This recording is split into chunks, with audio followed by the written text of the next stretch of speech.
तो दिल्ली में चुनाव जैसे जैसे नजदीक आ रहा है, प्रचार युद्ध तेज होता जा रहा है। राजधानी में 5 फरवरी को वोटिंग होनी है और जीत के लिए हर पार्टी एड़ी चोटी का जोर लगा रही है। और उसी सिलसिले के तहत आज प्रधानमंत्री मोदी बीजेपी के कार्यकर्ताओं को जीत का मंत्र देंगे।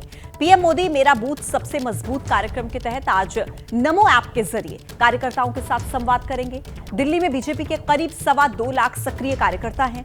ऐसे में बीजेपी अपने कार्यकर्ताओं को साफ तौर पर संदेश दे रही है कि वो बड़े लक्ष्य के बजाय छोटे छोटे टारगेट्स पर ध्यान केंद्रित करके बूथ जीतने पर अपनी ताकत लगाएं। तो प्रधानमंत्री नरेंद्र मोदी आज संवाद करेंगे दिल्ली के कार्यकर्ताओं के साथ। ये संवाद होगा।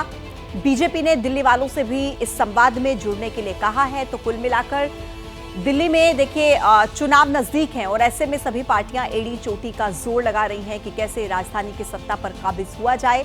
और इसी के तहत प्रधानमंत्री नरेंद्र मोदी आज बीजेपी के कार्यकर्ताओं से संवाद करने वाले हैं। तो दिल्ली के महादंगल को जीतने के लिए बीजेपी ने संकल्प पत्र का दूसरा हिस्सा भी जारी कर दिया है। युवा और गरीब तबके पर खासा फोकस किया गया। आम आदमी पार्टी बीजेपी के इन वादों को डुप्लीकेट करार दे रही है।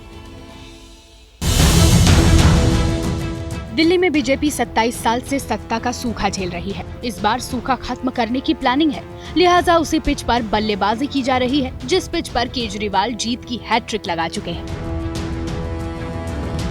बीजेपी ने संकल्प पत्र का दूसरा पार्ट जारी कर दिया है। पहला पार्ट पार्टी 17 तारीख को जारी कर चुकी है।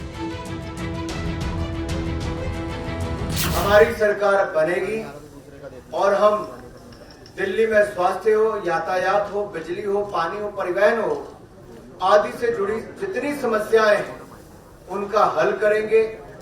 दिल्ली को बेहतर या दिल्ली वालों को बेहतर कल और बेहतर आज देने का प्रयास करेंगे। पहले महिला, बुजुर्ग और झुग्गी वालों को साधने के बाद अब बीजेपी युवा, कामगार और गरीब तबके तक पहुंचने की कोशिश में है। बीजेपी ने दिल्ली में वादा किया है कि सरकारी शिक्षण संस्थानों में जरूरतमंद छात्रों को केजी से पीजी तक मुफ्त शिक्षा, प्रतियोगी परीक्षा की तैयारी करने वाले छात्रों को 15,000 की वित्तीय मदद, एससी छात्रों को अंबेडकर स्टाइपेंड योजना के तहत 1,000 रुपए प्रति माह, ऑटो टैक्सी चालकों के लिए वेलफेयर बोर्ड 10 लाख का जीवन बीमा और 5 लाख का दुर्घटना बीमा, और बच्चों के लिए छात्रवृत्ति, रियायती वाहन और बीमा देने का वादा बीजेपी ने किया है। बीजेपी ने संकल्प पत्र जारी ही किया था कि थोड़ी देर बाद अरविंद केजरीवाल बीजेपी का पर्चा लेकर प्रेस कॉन्फ्रेंस करने आ गए। आरोप लगाया कि बीजेपी सत्ता में आई तो आप सरकार की मुफ्त योजनाएं बंद हो जाएंगी।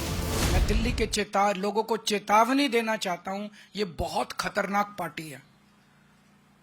गलती से भी इनको वो मत दे देना, आपके घर का बजट ऐसा गड़बड़ाएगा कि आप दिल्ली में रहने लायक नहीं बचोगे।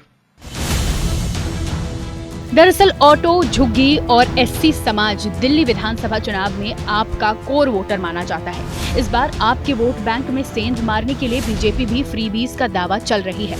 बीजेपी दावा कर रही है कि उसके संकल्प पत्रों ने आपकी नींद उड़ा रखी है, तो आप संकल्प पत्र को डुप्लीकेट करार दे रही है। योजनाओं का, जिन बातों का ये लोग विरोध करते रहे 10 साल से लगातार, अब अगर वही बातें ये बोल रहे हैं तो इनकी बात पे कौन यकीन करेगा। और दूसरी बात यह है कि अब वो अपने संकल्प पत्र में कह रहे हैं हम वही काम करेंगे जो केजरीवाल कर रहा है। तो भैया जब वो ओरिजिनल मौजूद है तो डुप्लीकेट की क्या जरूरत है। केजरीवाल की काट के लिए बीजेपी ने केजरीवाल वाला फॉर्मूला ही लगा दिया है।